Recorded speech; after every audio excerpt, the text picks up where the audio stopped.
Our next guest has won 765 games at BYU, the most of any coach on campus by a mile. His teams have won 11 straight conference championships.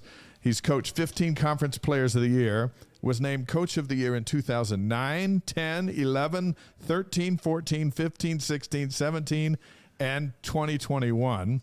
A member of the Utah Fast Pitch Hall of Fame. Our pleasure to welcome BYU's head softball coach, Gordon Eakin, to the Wise Guys. Hey, sorry for making you wait for these two superstars to clear out, but we're sure glad to have you on the show tonight.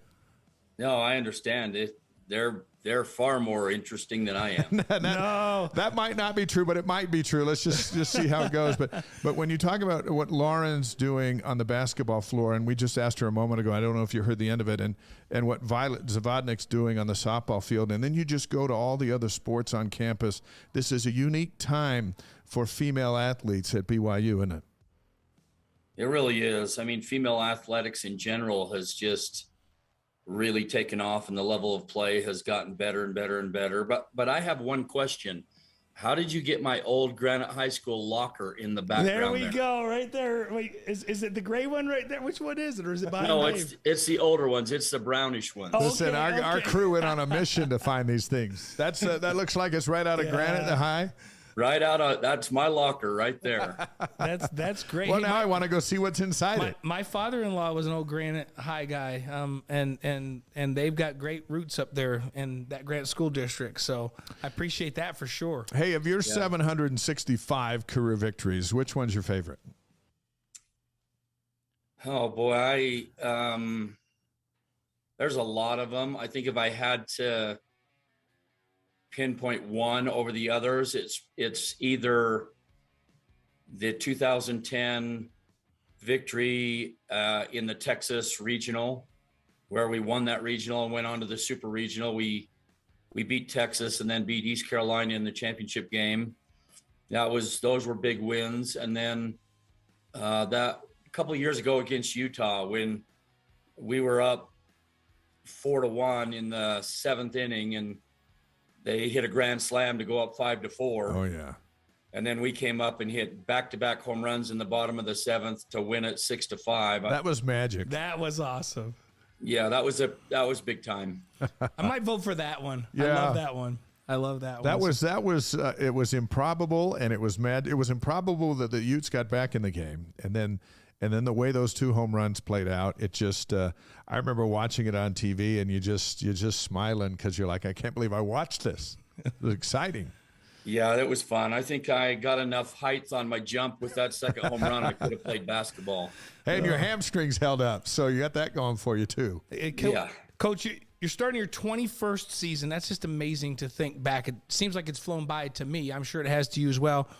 As BYU's head coach, 1 week from Thursday, February 9th, against North Carolina, but the game's down in Puerto Vallarta, Mexico.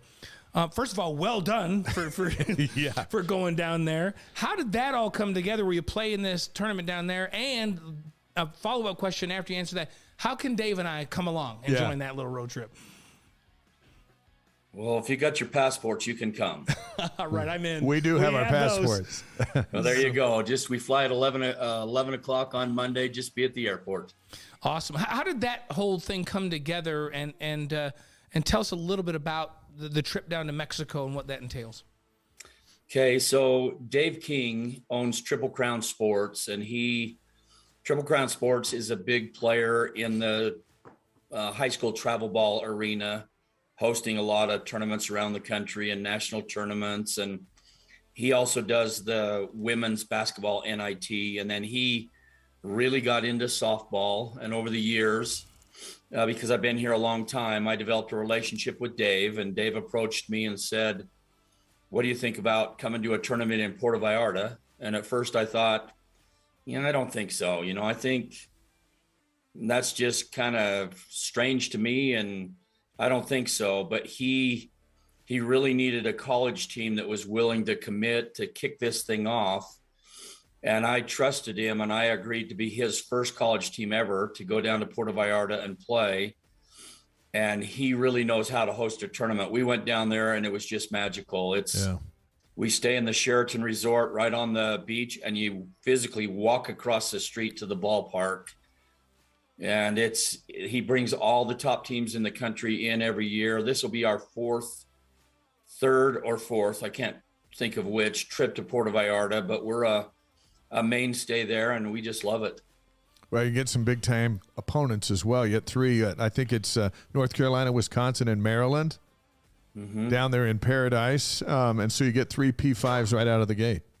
Yeah, and it'll be 84 degrees, so we might go through a little culture shock with what's going on here right now. It's been awful here in November, in December, and January. We're just hours away from February. But how does the team get work in when there's so much snow here in Provo? Well, actually, in the early part of January, we actually got outside a couple of times because it was, 40 degrees, 45 degrees and sun, and our field wasn't frozen. So we got outside, but we're fortunate at BYU to have the indoor practice facility. Yeah. Which is, we scrimmaged, we had a blue and white game in there today. It's big enough for us to practice in. It's big enough for us to play a game in. It's got nice turf. You never get a bad hop on a ground ball. That's the one disadvantage, is not seeing dirt, but we get in plenty of quality practice because of BYU's indoor practice facility. Last year you guys finished 42-10, 13-2 in the conference, but you were left out of the NCAA tournament by virtue of LMU winning the regular season series. Has that, I'm going to call it a snub. Yeah. Has that snub, that's a good word for it, right? Yeah. Has that been a motivator in this offseason to get back to that NCAA tournament? I would say yes and no. First of all, we just had a off weekend when we played LMU, and you can't do that in a conference that only plays 15 games because you have an off weekend. And we didn't lose another game the whole year and tied for the conference championship, but because they beat us 2 out of 3, they got the automatic bid. And the way we looked at it immediately on selection Sunday is that was our fault, because we felt like if we blamed it on anybody other than ourselves, we wouldn't correct the problem. So we looked at 2 things. 1, we can't have off weekends. And 2, that we need to continue to build our strength of schedule. So at 42-10, there's no way they can leave us out of the tournament. We were right on the bubble, and being in the WCC and starting so late when all the other conferences start, in early March, it's hard to schedule at BYU. We won't have that problem in 2024, right, going into the Big 12, but we chose to really take it upon ourselves and say, hey, that was our fault. We didn't make it. And then we do have a chip on our shoulder, not because the NCAA snubbed us, but because we messed it up, and we're not going to do that again. I love that. You got to who does that these days, Gordon? Nobody takes responsibility. No, we blame everyone else. We blame everybody else. He just took responsibility, and I love that. That's what makes you the man. That's why you have so many wins and so many Coach of the Year honors. 765 comes when you took me 20 minutes to do your intro. It's crazy. 765 comes when you own it, right? When you own it. So. And I know you hate when we sit here and talk about all the things you've accomplished, so you're just going to have to put up with some of that tonight. But as if you look at the schedule, your team is one of the last at BYU to be competing as a member of the West Coast Conference by nature of how deep the season goes into the early summer. Right. Are you going to miss the WCC? I really enjoy the relationship with the softball coaches in the WCC because they're quality people. I will not miss the softball. I've been here 22 years, as you've said, and I've always wanted, we've tried to play the best in our non-conference schedule, but I've always wanted to be part of the best conferences, competing every weekend in and week out against the best competition. And we just don't get that in the WCC. Yeah. And that's not because of the coaches. It's because of the support from some of the WCC schools. They just don't support softball, and they're trying to field teams with, 8 scholarships when you can have 12. And so I really think if the WCC looked at softball the way they do basketball, I would have different feelings leaving the conference than I do now. But I am so looking forward to joining the Big 12 and the competition that we're going to have to play every week. I can't wait for it to happen. Gordon, Dave and I have talked about it. We've talked about it on this show. Our women's sports across the board feel like they're P5 ready, and your program is one that, from our observation, looks like, hey, this is a program that's been P5 ready for a long time. Do you feel that way? Absolutely. I mean, we've played, like I say, we try to play the best teams that we can get. And the last 2 years, we've been fortunate. We got Baylor to come into Miller Park for a 3-game series 2 years ago. We swept them. We got Iowa State to come in last year. We swept them. And they are high quality softball programs and what we're going to compete against. And so I think we're ready to compete in the Big 12. It won't be easy because certainly while Oklahoma's there, they're the premier softball team in the country by far. Right. And Texas played Oklahoma for the national championship last year. Yeah. So, and then Oklahoma State's ranked 3rd this year. Baylor's been a World Series team. UCF went to the Super Regional last year, final 16 teams. So the competition is very daunting, but we're ready to play in it. We're ready to play in it right now. And we're not going to overlook the WCC season because we don't want to be left out of the tournament again. Yeah. But we're ready to go right now. We're visiting with BYU softball coach Gordon Eakin on the Wise Guys, live on Facebook, YouTube, Twitch, and wiseguys.com. BYU got their first football schedule for the Big 12 earlier today. BYU TV football analyst David Nixon's going to join us in a few minutes.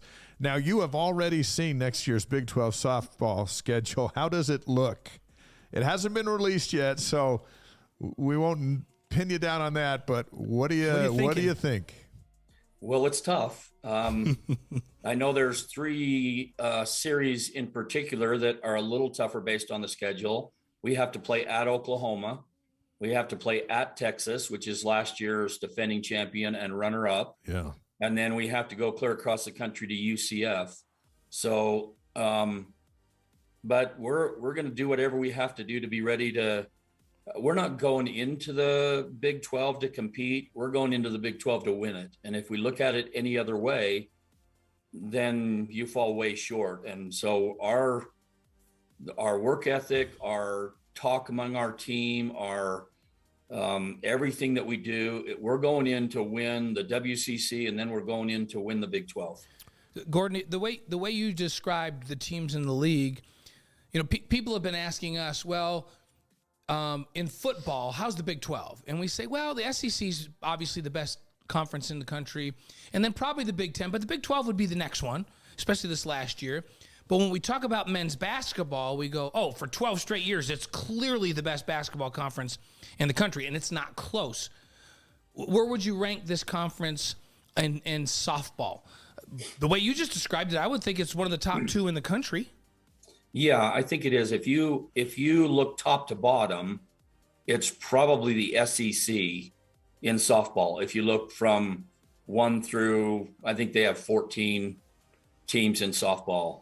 But Oklahoma is a perennial national champion from the Big 12. Texas, played for the national championship last year. Baylor's been in the College World Series in the last 5 years. Oklahoma State's been in the College World Series the last 3 years. UCF was a final 16. So I would rival the top end of the Big 12 with the SEC, top end of the SEC, but then it dips a little bit as you go to the lower end of the Big 12. But I think it's the second best softball conference in the country currently. And isn't it to your advantage then? You've got to play perfect in the WCC. Just like the basketball team or football team, as you go into the Big 12, you don't have to win all your games to get a good tournament seeding. Right. Absolutely. There are Power 5 schools in the Big 12, in the SEC, in the Pac-12 that are playing 500 ball, and they're getting in the tournament. So, and a decent seed.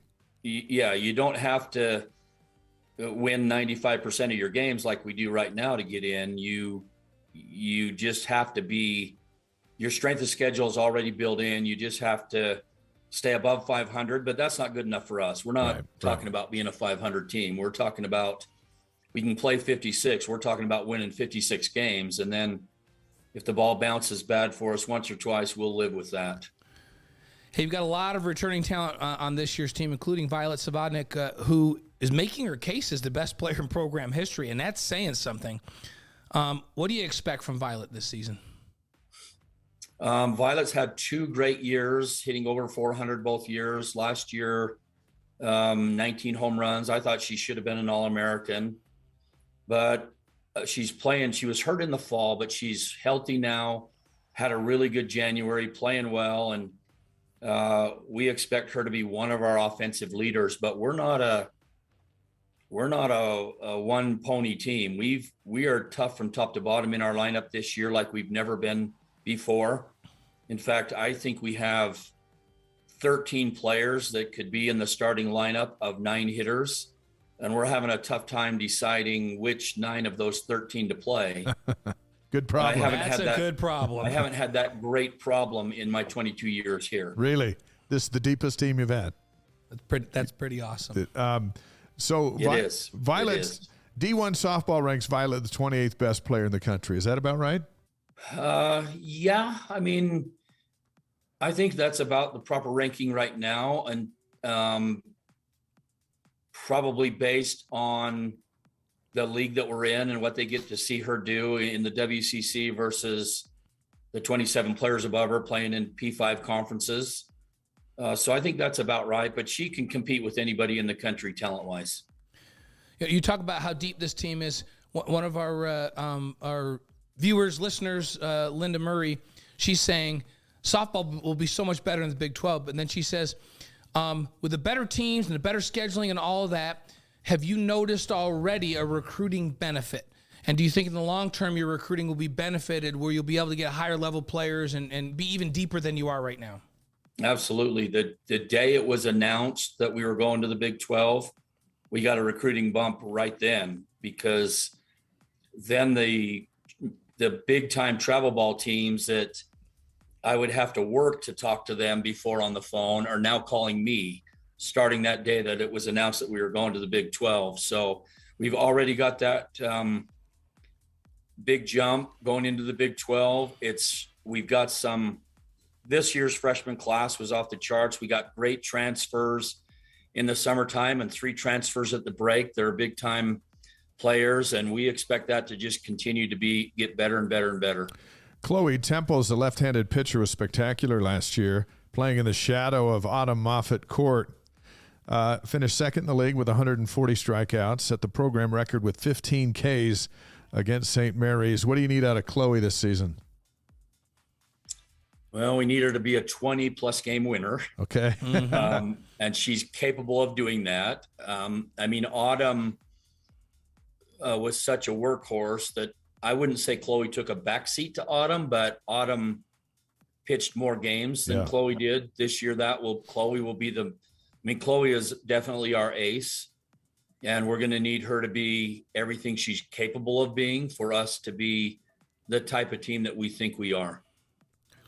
You know, the season starts with 17 consecutive road games. That's the problem when you are in a northern cold weather place, right? But you have games against North Carolina, Wisconsin, and Maryland and Mexico. The home opener is March 15th against Utah on BYU TV.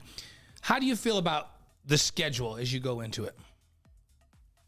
I think our schedule is challenging. You know, in week 2, we play 2 top 15 teams in Arizona State and Oregon State. And, you know, we have UCLA coming here that's ranked 2nd in the country right now. We have Stanford coming here that was a super regional team.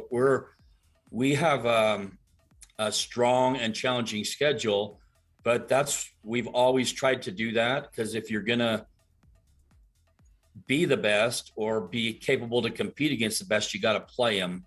So I like our schedule. I sometimes even wished it was a little bit more difficult, carrying that chip on our shoulder from not having our RPI high enough last year. But when you go to tournaments, you don't always have a choice of who you get to play. They pick who you play. And then when we go into our conference, that last month and a half, we're pretty limited on what we can do opponent-wise. Couple more questions for BYU softball coach Gordon Eakin on the Wise Guys tonight. Now let's go back to 2000. You've got to convince your wife, Barbie, that leaving the auto business to take an assistant coaching job at BYU was the right thing to do.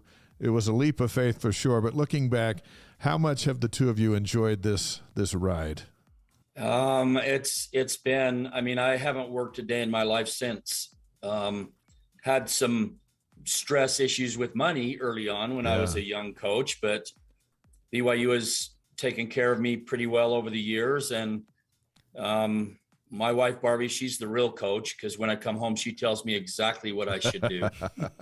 But I think it's just been a dream life for both of us, not only because we love the sport, we love BYU, but we love these girls, and our whole life revolves around it. And it's just been magical.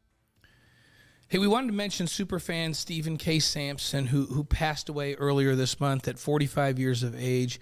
He had a number of health challenges in his life, but it didn't keep him from being an honorary motivational coach for the Cougars. What impact did he have on you and the team?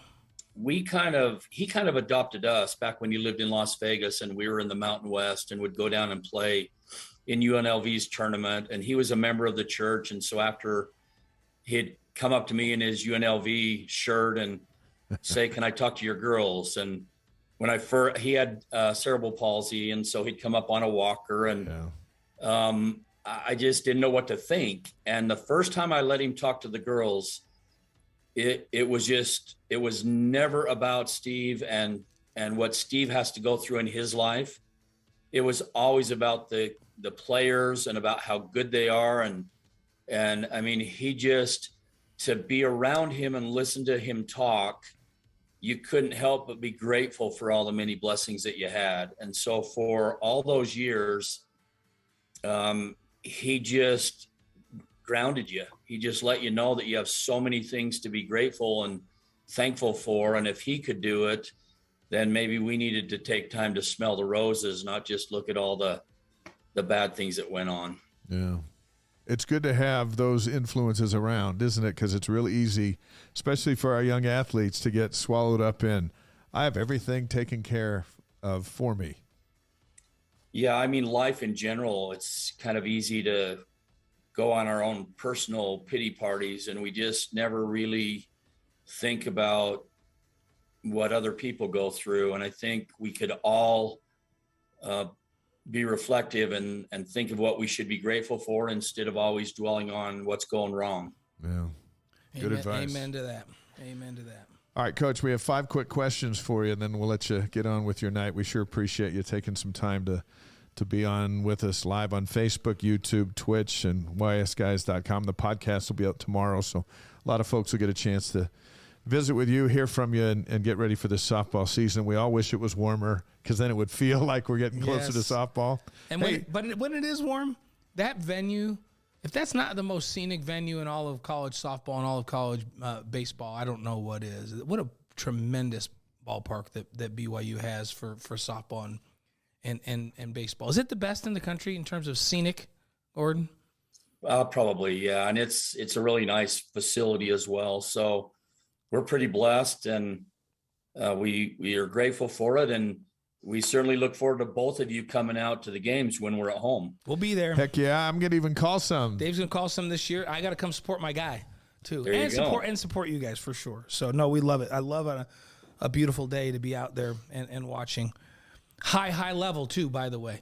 Some of the best softball in all of the country. So Coach, we do this 5 questions with everybody, just 5 quick questions. We throw them out. You don't even think about it. You just, first thing that comes to your mind. That's dangerous. This is how we get to know people. So I don't want you to be thoughtful about it. I just want you to just blurt it out. And just know that we will judge you for your answers. Yes, we will. Well, I just want you to know, if I answer wrong, my wife's sitting here with me, and if I give you an answer that's wrong, it's because she told me to say. Wait, where's Barbie? Bring her on, and we can see right. her facial expressions when you answer these. And by the way, you said your wife tells you what to do. Join the club, because Dave and You're not alone. And you probably, like us, outkicked your coverage in a big way. We realized that somehow. Absolutely. And you know what? When you do it the right way, that's how you're married for 38 years. Exactly. Yeah. The kids just asked me the other day how we've been together nearly 40 years, and I said, Mom. Yes. This is a one-word answer, Mom. Yeah. That's the key. So, well, we appreciate you guys. You've been you and your wife have been a phenomenal example for the players that have come through this program and a lot of others. So here we go. Thank you. 5 questions for Coach. Favorite sports movie?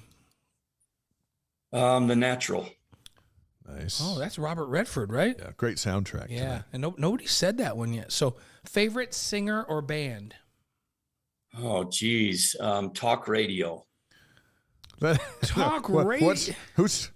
What kind of band is talk radio? I don't listen to music. I listen to talk radio. I guess if I had to, gotta pick one. If I had to pick a singer, I like Garth Brooks. Garth Brooks. There you go. Have you ever heard Garth's song?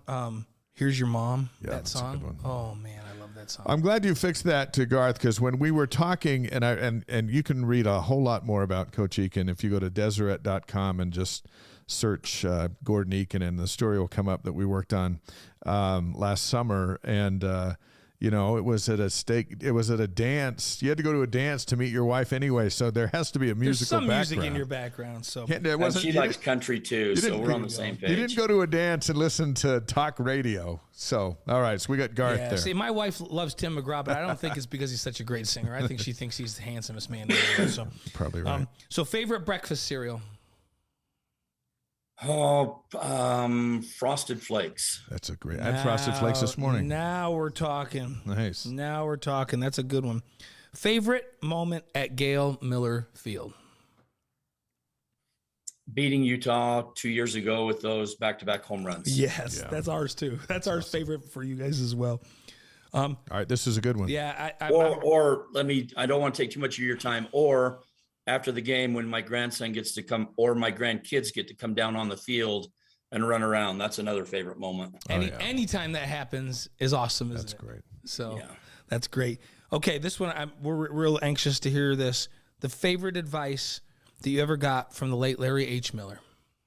Boy, there are so many of them, but if I put it into the context of being a head coach, I worked for Larry, and he taught me to surround myself with 5 key people at the time. It was in the car business. Surround myself with 5 key people, and then give them autonomy to do their job.